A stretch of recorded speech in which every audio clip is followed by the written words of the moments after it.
हर इंसान खुश रहना चाहता है।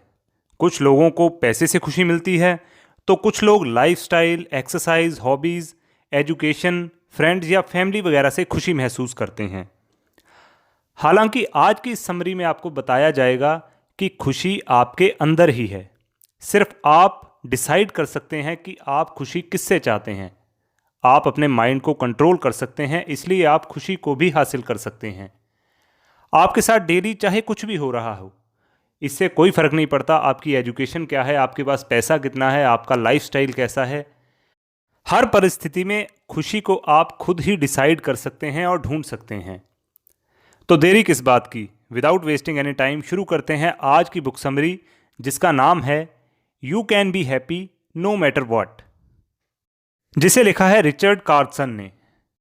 रिचर्ड एक साइकोथेरेपिस्ट और मोटिवेशनल स्पीकर हैं जिनका फोकस खुशी और स्ट्रेस मैनेजमेंट पर है। तो इससे पहले कि आज की जर्नी को शुरू करें, अगर आप चैनल पे नए हैं तो फ्रॉम किताब यूट्यूब चैनल को सब्सक्राइब करके बेल आइकन ज़रूर प्रेस कर लें। तो लेट्स गेट स्टार्टेड। क्या आप ज़िंदगी में खुशी चाहते हैं? आपको खुशी कहाँ से मिलती है? अपने दोस्तों के साथ, या किसी हॉबी से, या अपने परिवार के साथ?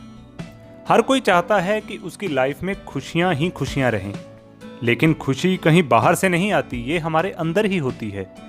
सबसे ज़रूरी बात यह है कि आपके थॉट्स में इतनी शक्ति है कि वो आपकी खुशी को कंट्रोल कर सकते हैं।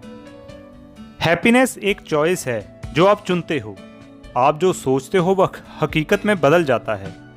थॉट्स में इतनी ताकत है कि ये आपके मेंटल, इमोशन और फिजिकल स्टेट को अफेक्ट कर सकता है। इसलिए ये समझना जरूरी है कि आप अपने थॉट्स के जरिए अपनी खुशी को कैसे मैनेज कर सकते हैं। आज की इस समरी में आप 5 प्रिंसिपल के बारे में सीखेंगे जो आपके माइंड को लंबे समय तक टिकने वाली खुशी के सीक्रेट बताएंगे। ये प्रिंसिपल आपके thoughts, mood, separate reality, feelings और प्रेजेंट मोमेंट के बारे में बताते हैं। आप इन प्रिंसिपल को अपनी लाइफ में मुश्किल हालत में अप्लाई करने के बारे में भी समझेंगे। ये लाइफ का कोई भी एरिया हो सकता है, जैसे relationship, stress management, problem solving, habits और एडिक्शन यानी लत। तो हम उम्मीद करते हैं कि ये समरी आपको हैप्पीनेस अचीव करने में आपकी पूरी मदद करेगी, जो कि आपके खुद के ऊपर डिपेंड करता है, ना कि किसी और पर। तो सबसे पहला प्रिंसिपल है द प्रिंसिपल ऑफ थॉट। इंसान एक सोचने वाला प्राणी है। हम सोच सकते हैं और जो हो रहा है उस पर विचार भी कर सकते हैं। हालांकि ये कहना मुश्किल है कि हमारे थॉट्स आते कहाँ से हैं, लेकिन इस सेंस में हमारे थॉट्स लोगों का अस्तित्व का हिस्सा है। यही वो चीज़ है जो हमें जिंदा रखती है और आगे बढ़ाती है। थॉट्स बहुत पावरफुल होते हैं क्योंकि ये हमारी फीलिंग्स को अफेक्ट कर सकते हैं। ये एक दूसरे से आपस में जुड़े हुए होते हैं। जैसे अगर आप किसी से जल रहे हैं तो यानी आपके अंदर जलन की भावना है। अगर आप उदास हो तो इसलिए उदास हो क्योंकि आपको कोई उदासी भरी घटना याद आ रही है, या फिर अगर आप गुस्से में हो तो इसलिए हो क्योंकि आपके अंदर नेगेटिव फीलिंग्स हैं। अपने थॉट्स और फीलिंग के बीच के कनेक्शन को समझने से आपको अपने रिस्पॉन्स को कंट्रोल करने में हेल्प मिलेगी। आप खुश रह सकते हैं क्योंकि आप अपने थॉट्स और इमोशन को मैनेज कर सकते हैं, लेकिन ये आसान नहीं होता। शायद किसी दिन आप बिना वजह उदास फील करें, जबकि आपके दिमाग में उस समय कोई नेगेटिव थॉट्स ना हों। ऐसी सूरत में आप एग्जैक्टली नेगेटिव मूवमेंट में नहीं हैं, लेकिन ये किसी पुरानी घटना को लेकर आपके मन में उठे थॉट्स या फीलिंग को दिखाता है। जैसे आपको ये बात ज़रा भी पसंद नहीं है कि आपके भाई को आपसे ज़्यादा अटेंशन मिलती है। ये जो डिसलाइक या नापसंद की फीलिंग आपके अंदर अपने भाई के प्रति आई है, कुछ समय बाद शायद ये ख़त्म भी हो जाएगी, लेकिन आगे ऐसी सेम सिचुएशन आएगी तो फिर आप वही नेगेटिव थॉट्स और इमोशंस आपके दिमाग में आने लगेंगे। आपको ये पता होना चाहिए कि जो आप सोच रहे हो या फील कर रहे हो वही प्रोड्यूस भी कर रहे हो। जब आपको लगता है कि आप गलत हो तो आप अपनी गलती को एक अफसोस इवेंट की तरह देखते हैं जो आपको ज़िंदगी भर याद रहता है। आप खुद को दोषी समझते हैं और फिर सोच समझकर उदास हो जाते हैं। थॉट्स का फीलिंग में बदल जाना आपको उदासी की तरफ ले जाता है, लेकिन ऐसा हो उससे पहले ही आपको अपने थॉट्स को कंट्रोल कर लेना चाहिए। इस केस में आप अपने थॉट्स को अपनी सिचुएशन की रियलिटी समझ रहे हो। ये सोच गलत है क्योंकि आप हर सिचुएशन में खुद को जोड़कर देखते हो। जैसे मान लो आप किसी रेस्टोरेंट में बैठे हो और आपसे गलती से कोई पानी का गिलास गिर जाता है। आपकी नज़र एक ऐसे आदमी पर पड़ती है जो आपको देख रहा है और आपको ये लगता है कि वो आदमी आपको देखकर आप पर तरस खा रहा है। आप ये सोचकर चिढ़ जाते हो कि कोई आदमी आपकी गलती को जज कर रहा है। हालांकि रियलिटी कुछ और ही होती है। जो आदमी आपको देख रहा है वो आपको जज नहीं कर रहा होता, बल्कि वो अपने ही किसी थॉट्स में खोया हुआ होता है। असल में हो सकता है वो आदमी अपनी ही किसी गलती को याद कर रहा है जो उसने उस दिन या पिछले दिन की हुई थी। याद रहे कि आपको इन थॉट्स की ट्रेन को फॉलो नहीं करना है। जो हो चुका है उस पर फोकस मत करो, या फिर ये मत सोचो कि लोगों का रिएक्शन क्या हो सकता है, क्योंकि हर कोई अपनी अपनी प्रॉब्लम सुलझाने में बिजी है। अपने माइंड को ऐसे ट्रेन करो कि उसे लगे कि आपका होना या ना होना लोगों के लिए कोई फर्क नहीं डालता। दूसरों के नेगेटिव नज़रिए के बारे में मत सोचो, बल्कि अपनी थिंकिंग को नया शेप दो, इस यकीन के साथ कि आपके थॉट्स सिर्फ थॉट्स हैं। ये आपकी रियलिटी को रिप्रेजेंट नहीं कर सकते। एक्सपर्ट्स का मानना है कि लोगों को अपनी थिंकिंग को एक ऐसी एबिलिटी की तरह देखना चाहिए जिसे वो कंट्रोल करना सीख सकते हैं। इस तरह आप नेगेटिविटी के इफेक्ट को हटा सकेंगे और सिर्फ पॉजिटिव थॉट्स पर फोकस कर पाएंगे। इसलिए अपने थॉट्स को मैनेज करने का मतलब है कि आप अपने या दूसरों के थॉट्स को बहुत ज़्यादा सीरियसली नहीं लेते हैं। खुद को ये बोलने की बजाय कि आप नहीं कर सकते, अपने थॉट्स को महज एक थॉट समझकर नेगेटिविटी को रोक सकते हैं। उन पर तुरंत यकीन ना करें और अपना बेस्ट रिस्पॉन्स चुनें। अगर आपको काम मुश्किल लग रहा है तो अपने थॉट्स को नया रूप देकर एक बार में एक ही स्टेप लें। और इसी के साथ दूसरा प्रिंसिपल है द प्रिंसिपल ऑफ मूड। हर इंसान का मूड चेंज होता रहता है। ये लगातार हर रोज बदलता रहता है। आपके मूड का लेवल एक्सट्रीम हो सकता है या फिर शांत, या आप खुद को एकदम हैप्पी और रॉकी फील कर सकते हैं। जब आप मूड हाई में होते हैं तो आप पॉजिटिव सोचते हैं, जहां आपको लगता है कि आप हर प्रॉब्लम को सॉल्व कर सकते हैं और आपके रिश्तों में भी मिठास बनी रहती है। वहीं अगर आपका मूड लो है तो आपको चैलेंजेस फेस करने पड़ सकते हैं। ये आपको सीरियसनेस और डिफ़िकल्टी की फीलिंग देता है, जो आपका नज़रिया नेगेटिव या लो कर देता है। इसके कुछ एग्जाम्पल हैं, जैसे जब आप बातों का गलत अर्थ निकालने लग जाते हैं या जो कुछ बोला जाए उसे पर्सनली लेने लगते हैं। इसलिए आपका बदला हुआ मूड आपके नज़रिए और बर्ताव को इम्पैक्ट कर सकता है। लोग अक्सर समझ नहीं पाते कि आपका मूड किसी बाहरी वजह से बदला है, इसलिए उन्हें अफेक्ट कर रहा है। ये इमोशनल शिफ्ट सिचुएशन के हिसाब से बदलता रहता है। ये बदलाव बहुत बड़ा भी हो सकता है या फिर एकदम अचानक से भी आ सकता है। जैसे मान लो कोई कपल रोमांटिक डेट पर जाता है तो हस्बैंड अपनी वाइफ से कहता है कि उसे इस बात की बहुत खुशी है कि वो वीकेंड एक साथ गुजार रहे हैं। वो आदमी हाई मूड में है, इसलिए उसे अपनी सिचुएशन एक्साइटेड लग रही है। लेकिन अगले ही दिन उसे अपनी वाइफ में फिर वही कमियां नजर आने लगती हैं। उसे वाइफ से शिकायत है कि वो कभी उसकी तारीफ नहीं करती। अब वो आदमी लो मूड में है क्योंकि वो उससे डिवोर्स लेने का मन बना रहा है। तो ऐसी सिचुएशन ये दिखाती है कि लोग जब लो मूड में होते हैं तो वो कुछ सुनना पसंद नहीं करते। उसके देखने के नज़रिए अचानक से बदल जाते हैं, जिसके कारण वो फौरन नतीजे पर पहुंच जाते हैं या डिसीजन ले बैठते हैं जो दूसरों के साथ उसके रिश्ते को अफेक्ट करने लगते हैं। यही वजह है कि स्ट्रेसफुल सिचुएशन में अपने मूड को पहचानना और कंट्रोल करना बेहद ज़रूरी होता है। आपको लो टाइम्स में अपने जजमेंट पर सवाल उठाना चाहिए। अपने लो मूड को खुद पर हावी ना होने दें और सच्चाई को देखने की कोशिश करें। नेगेटिव मूड से डील करने का बेस्ट तरीका है उन्हें स्वीकार करना और उस पर ज़्यादा ध्यान ना देना, जबकि पॉजिटिव मूड को एप्रिशिएट और कंट्रोल किया जाना चाहिए। इस बात से वाकिफ़ रहें कि आपके मूड का आपके बिहेवियर पर क्या असर पड़ता है, ताकि आप उसे कंट्रोल कर सकें। अगर लो मूड आप पर नेगेटिव असर डालता है तो हाई मूड आप पर पॉजिटिव असर डालता है। लेकिन ये भी ध्यान रहे कि ज़्यादा हाई या लो मूड आपको ज़्यादा नेगेटिव भी बना सकता है। हाई मूड में आप बढ़ चढ़कर वो सब करने लगते हैं जो आपको बेस्ट लगता है, जबकि लो मूड आपको चीज़ों को ऑब्जेक्टिवली देखने से रोकता है। अपने मेंटल स्टेट को नेगेटिव थॉट से अलग करने के लिए अवेयरनेस का होना बहुत ज़रूरी है। ये आपको अपनी अटेंशन रीडायरेक्ट करने में और उन चीज़ों पर फोकस करने में मदद करता है जो आपके लिए मैटर करती हैं और कंट्रोल की जा सकती हैं। ऐसा करके आप बड़े सब्र के साथ चैलेंजेस का सामना कर सकोगे, जो आपको आपकी मेंटल स्टेट में बैलेंस करने में मदद करेगा। यहाँ ध्यान देने वाली बात यह है कि कभी भी लो मूड में अपनी प्रॉब्लम्स को सॉल्व करने की कोशिश मत करो, बल्कि हाई मूड में उन्हें सॉल्व करना ज़्यादा इफेक्टिव साबित होगा। जब आप क्लियरली सोच पाओगे और प्रॉब्लम की जड़ तक पहुँच सकोगे, उस प्रॉब्लम से निपटने के लिए आप सॉल्यूशन या कोई ऑप्शन ढूंढने के लिए अपने अंदर मोटिवेशन भी फील करोगे। इसलिए दूसरों पर बेकार के इल्ज़ाम लगाने से बचने के लिए अपने मूड पर कंट्रोल होना ज़रूरी है। अगर आप इस बारे में थोड़ा ध्यान दिया जाए तो मूड का शिकार होने से बचा जा सकता है। इस तरह आप हाई और लो मूड के इन्फ्लुएंस को बैलेंस कर पाएंगे, जिसका आपके बिहेवियर और नज़रिए पर भी असर होगा। तो अगला प्रिंसिपल है the principle of separate realities.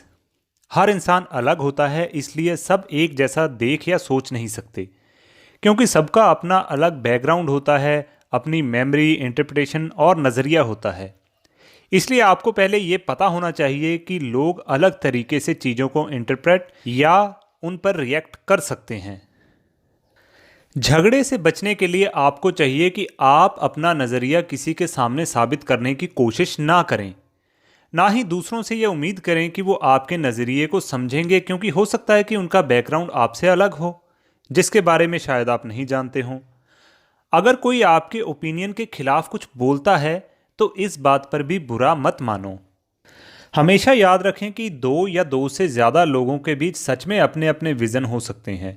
हर किसी के पास लाइफ को लेकर अपने अपने एक्सपीरियंस, अपने बिलीव्स और फ्रेम ऑफ रेफरेंस हो सकते हैं। आप उन पर अपनी सोच थोप नहीं सकते जो आपसे अलग सोचते हैं।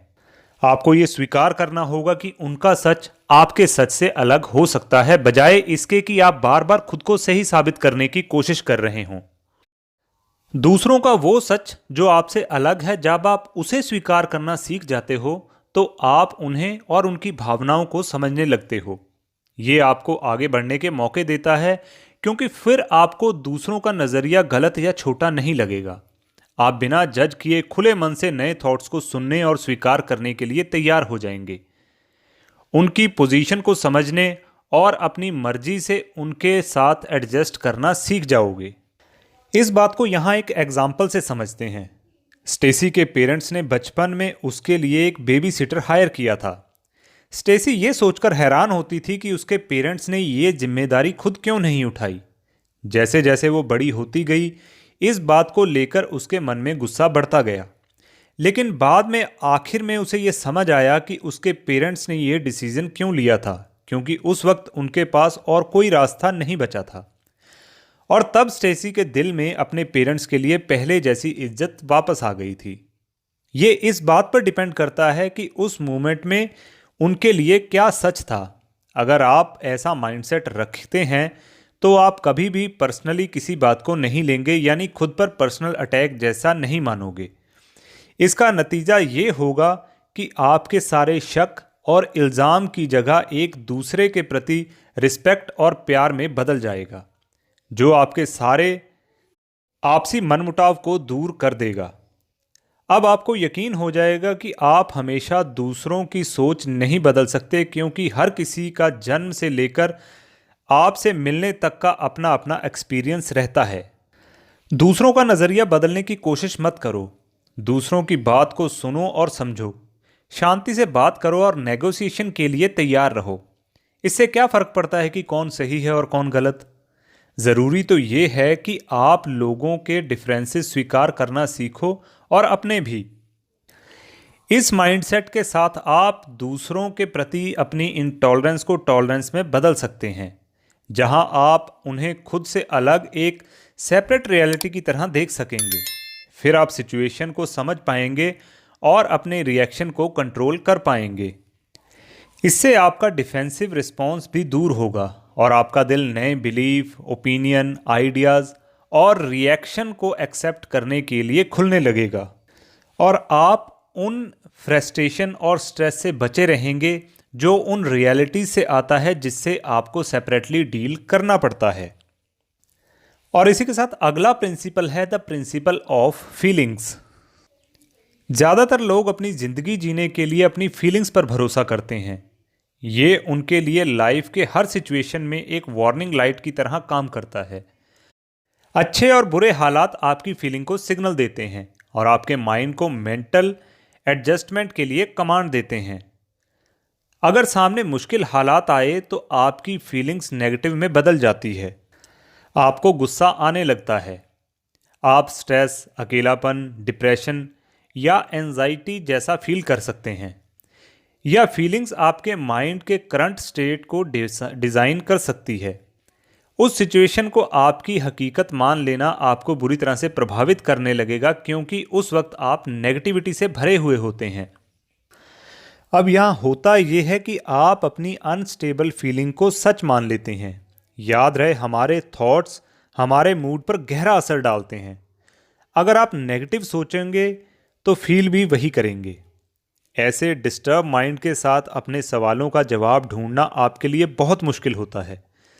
हालांकि जब आप पॉजिटिव इमोशन एक्सपीरियंस करते हैं, जैसे प्यार, ग्रैटिट्यूड और संतुष्टि, तो आपका माइंड क्लियर स्टेट में होता है।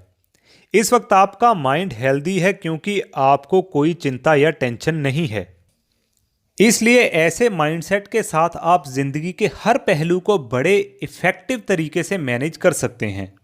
अपने नेगेटिव थॉट्स को दूर करने के लिए एबिलिटी आपको पॉजिटिव फीलिंग को वापस पाने में मदद करेगी। रैंडम ख्यालों को अनदेखा करके आप अपने दिमाग के हालत को अपने अनुसार ढाल सकते हैं और हेल्दी फंक्शंस के लिए एनकरेज भी कर सकते हैं। यहाँ आप अपने नेगेटिव थॉट्स को पॉजिटिव थॉट में बदलने के लिए सोच समझकर कंट्रोल कर सकते हैं। यानी हर कोई जो फील कर रहा है उसे वो कंट्रोल कर सकता है। यानी आप सिर्फ एक थॉट के ज़रिए अच्छा फील कर सकते हैं। एक बार अपने मेंटल एक्सपेरिमेंट की पावर को समझने के बाद आप अपने इमोशन स्टेट को कंट्रोल कर सकते हैं। स्टेसी की स्टोरी में उसका अपने पेरेंट्स के डिसीजन के प्रति नेगेटिव फीलिंग बढ़ती चली गई, क्योंकि वो अपनी फीलिंग्स का असली मकसद नहीं समझ पाई थी। स्टेसी को हमेशा ये लगा कि उसके पेरेंट्स उसे प्यार ही नहीं करते, जिसके कारण उसके मन में उनके प्रति कड़वाहट भर गई थी, जो उसकी उदासी का कारण बन गई थी। अगर स्टेसी ये समझती कि उसके थॉट्स उसकी फीलिंग्स को अफेक्ट कर रहे हैं, तो वो शायद इतना नेगेटिव नहीं सोचती। इसके बजाय वो सिचुएशन को बेटर फीलिंग के साथ अप्रोच कर सकती थी। स्टेसी अपने थॉट्स पर ध्यान दे सकती थी, जिससे उसके पेरेंट्स के साथ उसके रिश्ते में दरार नहीं पड़ती। जब आप अपने नेचुरल स्टेट ऑफ माइंड में होते हैं तो आपको खुशी मिलती है, क्योंकि आपके माइंड को नेगेटिविटी से डील नहीं करना पड़ता। लेकिन जब किसी बुरी घटना से आपको सोचने का तरीका नेगेटिव हो जाता है तो बात अलग हो जाती है। फिर वही नेगेटिव थॉट पूरा दिन आपके दिमाग में घूमते रहते हैं। अपने मेंटल और इमोशनल हेल्थ के बीच कनेक्शन को पहचानना आपको हेल्दी तरीके से काम करने में हेल्प करेगा। हालांकि आपके सारे नेगेटिव इमोशन तो दूर नहीं कर सकता, पर फिर भी आपका नज़रिया ज़रूर बदल सकता है।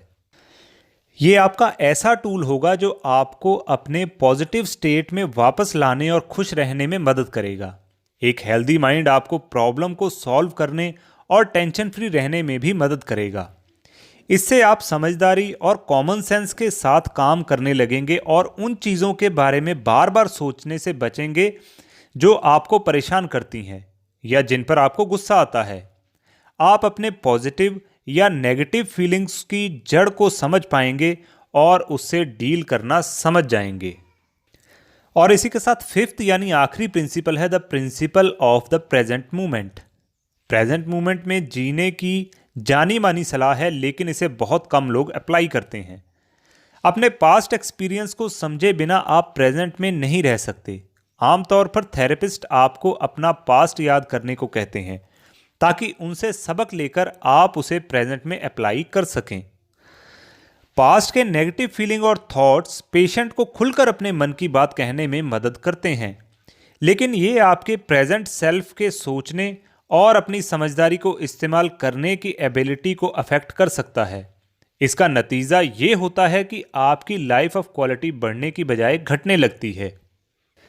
वहीं पास्ट को दोबारा एक्सपीरियंस करने का अल्टरनेट रिजल्ट है एक इंसान के तौर पर ग्रो करना। दर्द भरे थॉट्स या यादें शायद आपको थोड़ा परेशान करेंगी, लेकिन पास्ट में इन सारे चैलेंजेस से बाहर निकलने के बाद आपको प्रेजेंट में ये कॉन्फिडेंट देता है कि आप इन सभी परेशानियों को हैंडल कर सकते हैं। अगर पास्ट में ऐसा कुछ हुआ था जहां आप घबराए हुए थे, तो ये मुमकिन है कि प्रेजेंट में भी आप कुछ ऐसा ही फील करेंगे। इसलिए यह बेहद ज़रूरी है कि आपका पास्ट एक्सपीरियंस चाहे जो भी हो, आप प्रेजेंट में पूरे कॉन्फिडेंस के साथ डटे रहें। जैसे मान लो पास्ट में आपसे पहले कोई गलती हुई थी और प्रेजेंट में आप फिर वही नतीजा नहीं भुगतना चाहते हैं, इसलिए आप वही गलती दोबारा नहीं करेंगे। हो सकता है कि आप सिचुएशन को कंपेयर कर रहे हों और पास्ट का पछतावा आपको अभी तक है, जिसे आप भुलाकर आगे नहीं बढ़ पा रहे हों। तो आपको अपने पछतावे पर बहुत ज़्यादा सोच विचार करने की बजाय पास्ट को एक सबक की तरह लेना चाहिए, जिसे भूलकर आगे बढ़ने और प्रेजेंट में जीने में ही भलाई है। पास्ट एक सिंपल मेमोरी है जो आपके माइंड को प्रेजेंट में भी चैलेंज करता है। ये आपके खिलाफ जा सकता है, पर याद रहे आप अपने थॉट्स को कंट्रोल कर सकते हैं। आप ये डिसाइड कर सकते हैं कि कौन से थॉट को इम्पोर्टेंस देनी है और कौन से थॉट्स को अनदेखा करना है। इसलिए पास्ट की नेगेटिविटी पर पछताना आपके खुद के हाथ में है। अपने पास्ट को मेमोरी की तरह लो जिन्हें आप मैनेज कर सकते हो।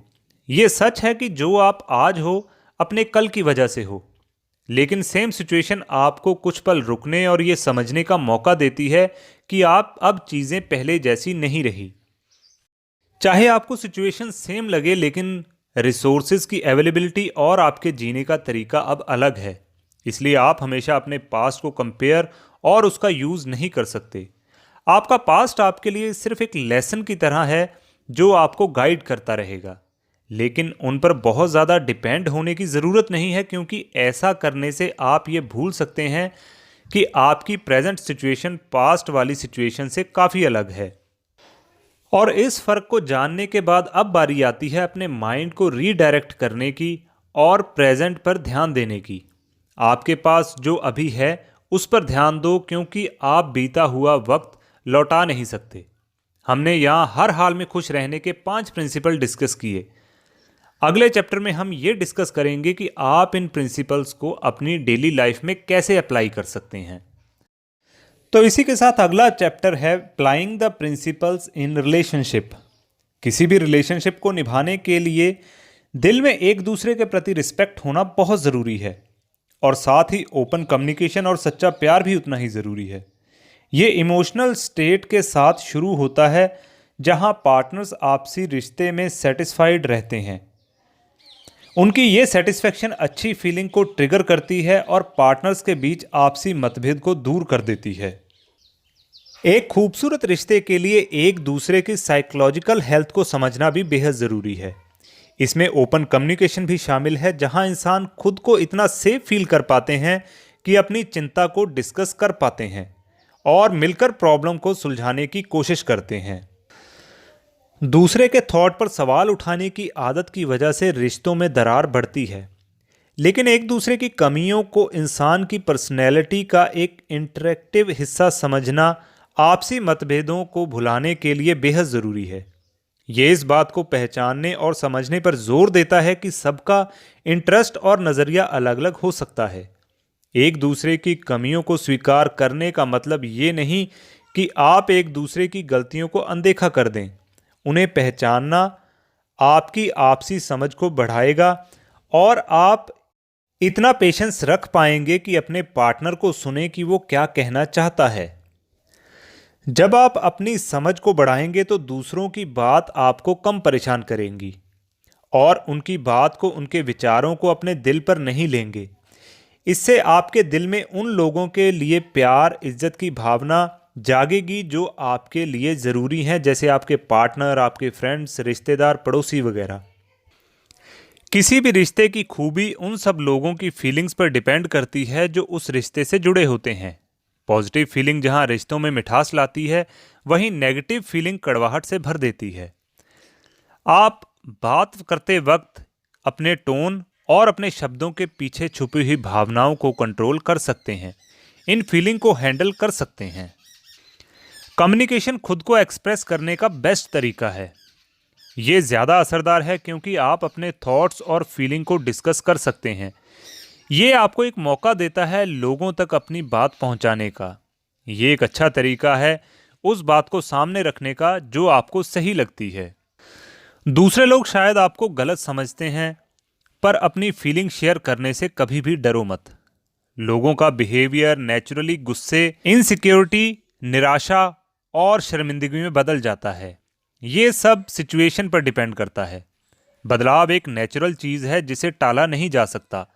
आपको ये समझना होगा कि कोई भी उस वक्त अपने बेस्ट बिहेवियर में नहीं होता जब उन्हें नेगेटिव थॉट्स या इमोशन फील हो रहे हों। इसलिए कभी भी दूसरों से ज़बरदस्ती अपनी बात मनवाने या जो आप डिफेंस करना चाहते हो उसे स्वीकार करने के लिए उन पर दबाव मत डालो। बेहतर होगा कि आप सब्र के साथ उनके शांत होने का इंतज़ार करो। एक बार जब वो शांत हो जाएं तो उनसे बात करो और मामले को सुलझाने की कोशिश करो। चाहे कितने भी मुश्किल हालात हों, आपको एक दूसरे के नज़रिए को समझना होगा, जिसके लिए आपको थोड़ा सब्र रखने की ज़रूरत पड़ेगी। एकदम से डिफेंसिव मत बन जाओ। आपको अपने माइंड को रीडायरेक्ट करने की ज़रूरत है। अपने एक्शन पर ध्यान दो और अपने थॉट्स को अपनी फीलिंग्स के साथ जोड़ो। याद रहे, आप हर वक्त सही नहीं हो सकते। डिसएग्रीमेंट होना नॉर्मल है और आपको तुरंत ही उन्हें ठीक करने की ज़रूरत नहीं है। और इसी के साथ अगला चैप्टर है applying the principle in stress. Stress एक कॉमन चीज़ है जो सबको होता है। ये लाइफ का एक हिस्सा है जिसे आप अनदेखा नहीं कर सकते। रिश्ते, अचीवमेंट और करियर पर असर डालता है। लाइफ में चैलेंजेस भी लोगों के लिए स्ट्रेस देता है, जिसके चलते उन्हें कई बार मानसिक बीमारियां भी घेर लेती हैं। हालांकि यहाँ ये समझने की भी ज़रूरत है कि कई बार सिर्फ हालात की वजह से स्ट्रेस नहीं होता। अगर मैनेज ना किया जाए तो आपके सोचने और आपके माइंडसेट की वजह से डायरेक्ट करने की भी आपको स्ट्रेसफुल थॉट्स दे सकती है। ये समझना ज़रूरी है कि स्ट्रेस हालात की वजह से नहीं बल्कि आपकी अपनी सोच की देन है। स्ट्रेस फील करने में आपके थॉट्स इंपॉर्टेंट रोल निभाते हैं। ऐसी सिचुएशन जहां आपका फोकस किसी खास एक थॉट पर होता है जो आपको एंजाइटी फील करवा सकते हैं। जैसे किसी से नफरत करने के बारे में बार बार सोचने से आपके मन में उस व्यक्ति के प्रति और ज़्यादा नफरत आ जाती है। इसका मतलब ये हुआ कि आप अपने थॉट्स को ग्रो करने का मौका दे रहे हैं और आप अपनी फीलिंग को अपनी थिंकिंग से अफेक्ट कर रहे हैं। आप नेगेटिव थॉट्स को जितना ज़्यादा फोकस करते रहेंगे उतने ही वो बढ़ते जाएंगे, जिससे आखिर में आप नेगेटिविटी से भर जाएंगे। इसलिए स्ट्रेस तभी होता है जब आप नेगेटिव इमोशंस को और स्ट्रेस को लगातार जनरेट करते रहते हैं। स्ट्रेस को मैनेज करने में एफर्ट लगता है। आपके नज़रिए में एक शिफ्ट आना चाहिए जहां आप सिचुएशन को इजी माइंड के साथ अप्रोच कर पाएं। हालांकि ये शिफ्ट इतना आसान नहीं है। जैसे मान लो आपको अपनी जॉब पसंद नहीं है। आपके पास 3 ऑप्शंस हैं। अपने थॉट्स को डिसमिस कर दो, अपने नाखुश होने की वजह पर गहराई से सोच विचार करो, या अपने माइंड को एकदम खाली छोड़ दो। इसका नतीजा ये होगा कि आप अपने स्ट्रेस रिलीज नहीं कर रहे बल्कि आप उन नेगेटिव थॉट्स को सिर्फ पोस्टपोन कर रहे हैं और उन पर गहराई से सोच विचार कर रहे हैं। बार बार सोचने से आपका स्ट्रेस बढ़ता जाएगा जो आपको नेगेटिव इमोशन से भर देगा और फिर आपके बिहेवियर पर इफेक्ट होगा। लेकिन अगर आप उन नेगेटिव थॉट्स को पहचानकर उन्हें ज़्यादा इम्पोर्टेंस नहीं दोगे तो आप अपने स्ट्रेस को मैनेज कर सकते हैं। यहाँ सीक्रेट ये है कि आपको विल पावर का यूज करके अपने नेगेटिव थॉट्स को दबाना नहीं है, बल्कि उन्हें मैनेज करने की एबिलिटी बनानी है। आपको ये याद रखना होगा कि आपके पास चॉइस है कि आप उन पर ज़्यादा ध्यान दिए बिना उन्हें दिमाग से निकाल सकते हैं।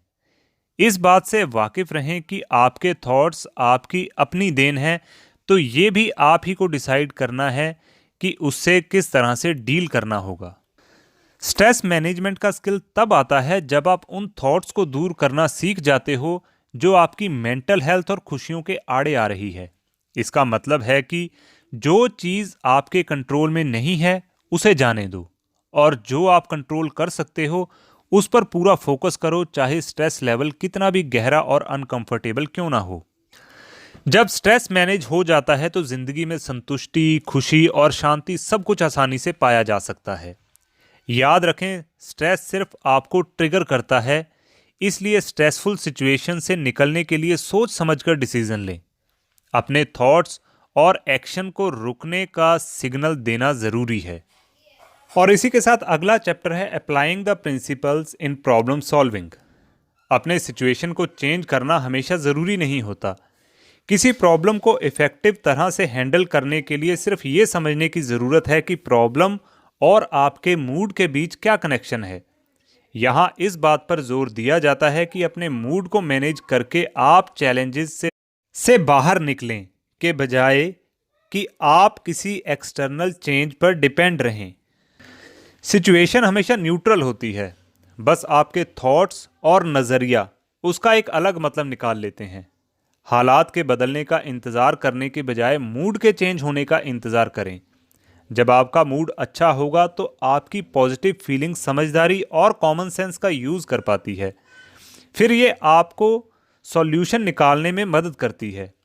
यहाँ असल में सीक्रेट ये है कि आपको ये समझना होगा कि कोई भी प्रॉब्लम हालात से ज़्यादा उसकी फीलिंग्स की वजह से क्रिएट होती है। अपने माइंडसेट का फोकस शिफ्ट करना आपके मूड के लेवल को बढ़ाता है और प्रॉब्लम खुद ही सुलझती चली जाती है।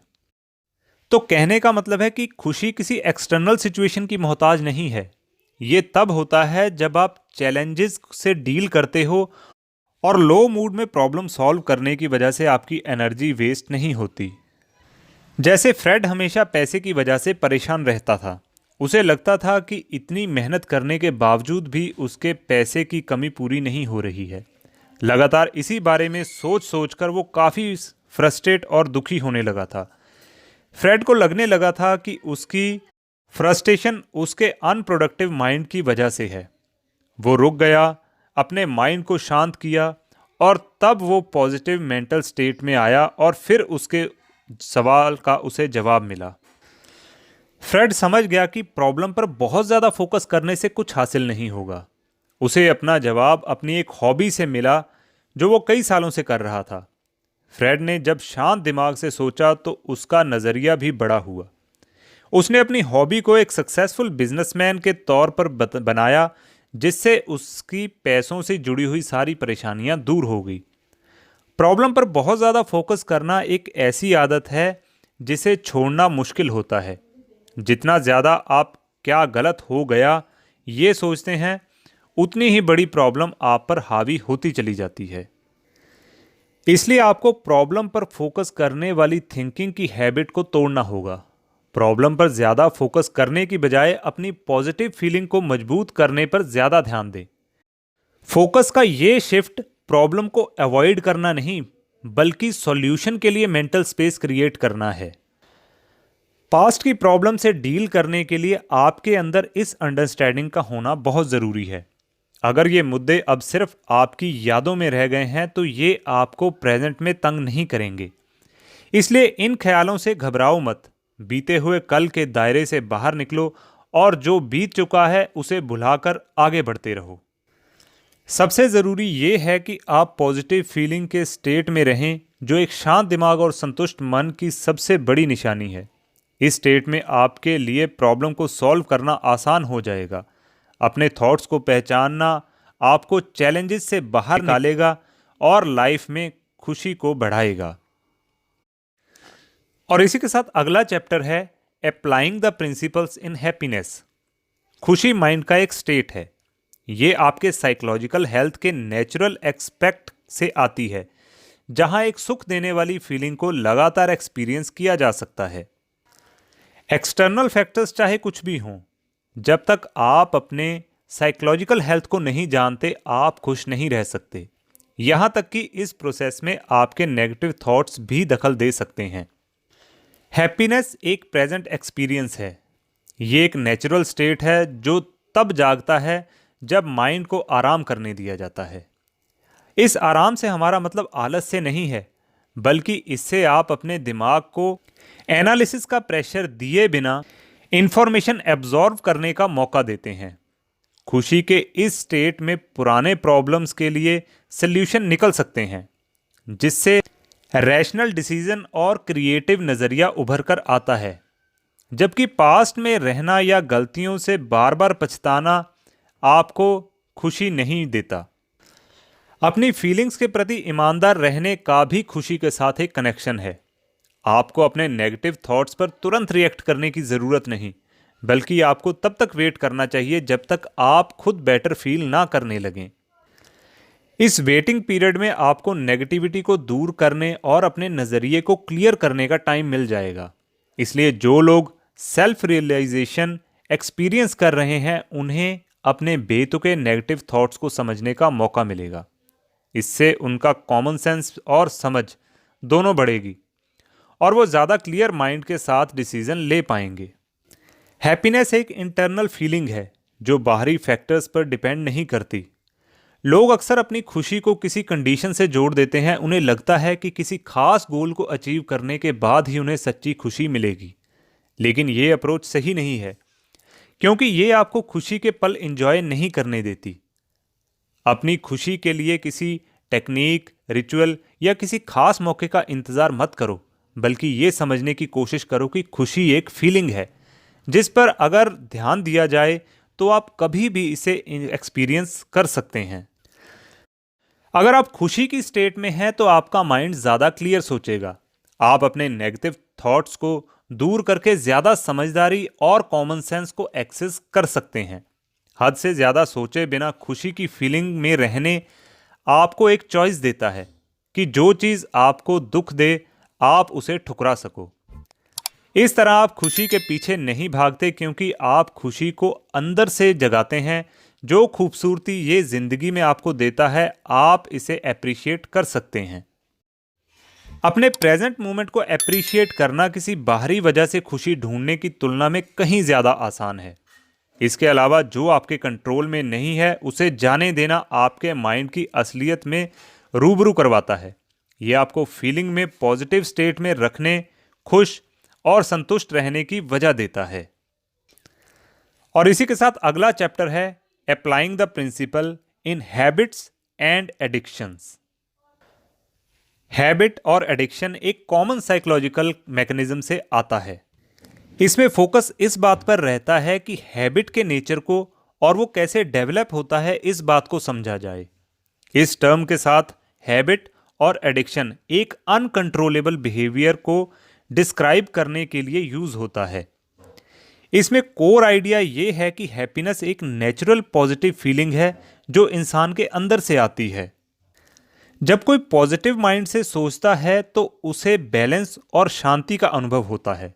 हालांकि जब पॉजिटिव फीलिंग खो जाती है तो नेचुरल रिस्पॉन्स से जाने अनजाने में वापस पाने की कोशिश करता है।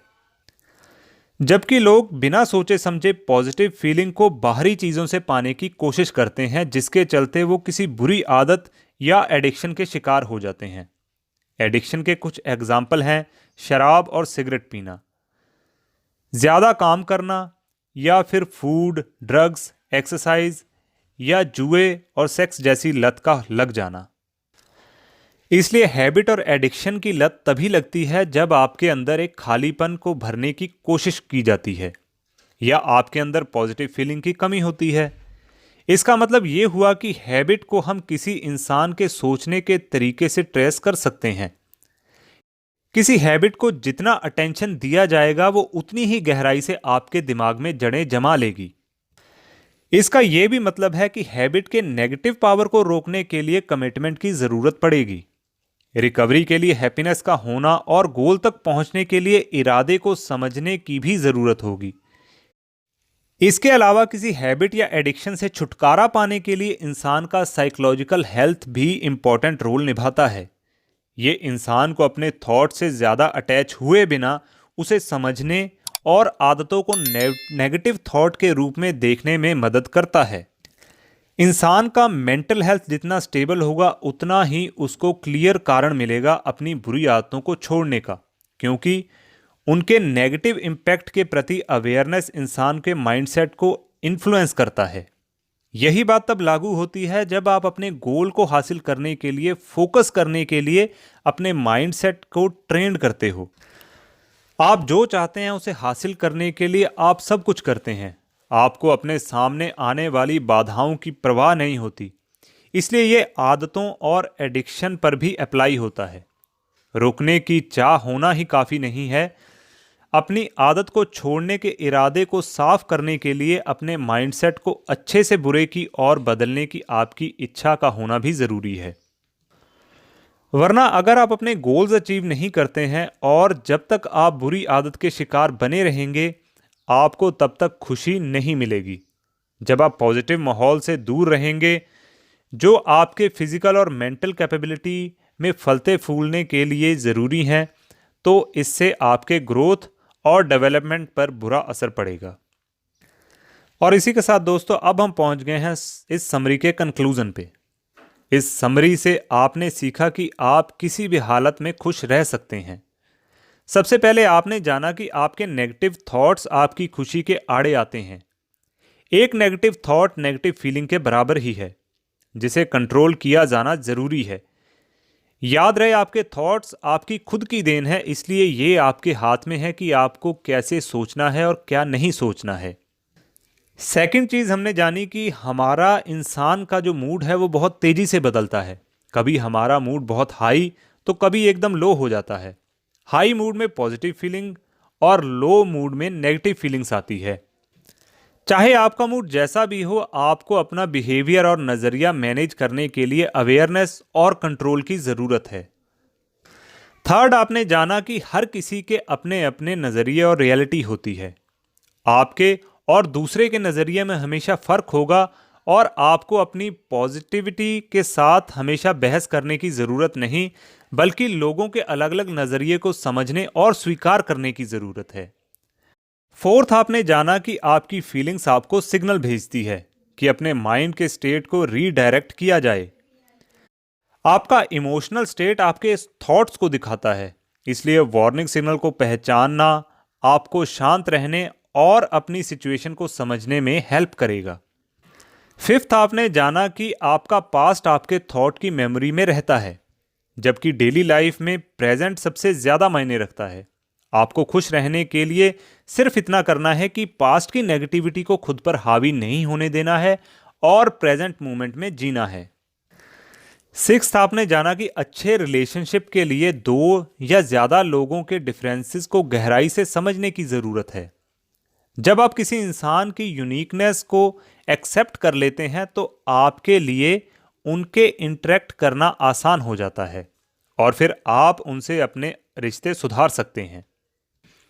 सेवंथ, आपने जाना कि स्ट्रेस आपके थॉट से आता है। ये याद रखना ज़रूरी है कि नेगेटिव थॉट सिर्फ थॉट्स है। ये आपके रियलिटी को देखने के नज़रिए को तितर बितर कर सकता है, लेकिन अगर आप इसके प्रति सचेत रहेंगे तो इससे आपको सल्यूशन ढूंढने में मदद मिलेगी। अगला, आपने जाना कि जब माइंड क्लियर होता है तो हर मुश्किल सवाल का जवाब मिल सकता है। अगर आपने अपने माइंड और फीलिंग को कंट्रोल कर लिया तो समझ लो आप कोई भी प्रॉब्लम इफेक्टिवली सॉल्व कर सकते हो। अंत में आपने जाना हैप्पीनेस के लिए मेंटल हेल्थ का स्टेबल होना बहुत ज़रूरी है। जिस सिचुएशन पर आपका कंट्रोल नहीं है उसे जाने दो। जिसे आप कंट्रोल कर सकते हो अपना पूरा फोकस उस पर करके और पॉजिटिवली उस पर एक्शन लें। और साथ ही आपने ये भी जाना कि बुरी आदतों से छुटकारा पाकर आप एक खुशहाल जिंदगी जी सकते हैं, क्योंकि तब आपका फोकस सिर्फ अपने गोल पर होगा और आप पल दो पल की खुशी के लिए अपनी रियल लाइफ की प्रॉब्लम से दूर नहीं भागोगे। तो अब आप जानते हैं कि खुश रहने के कई तरीके हैं और ये सब आपसे ही शुरू होता है। तो अब टाइम आ गया है कि खुद को बेहतर बनाने का।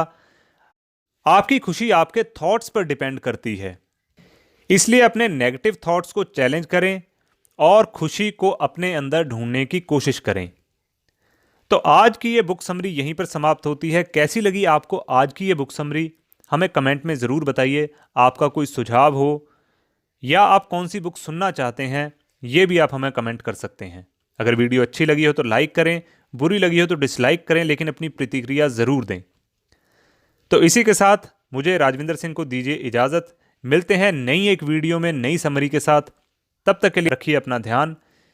जय हिंद, जय भारत।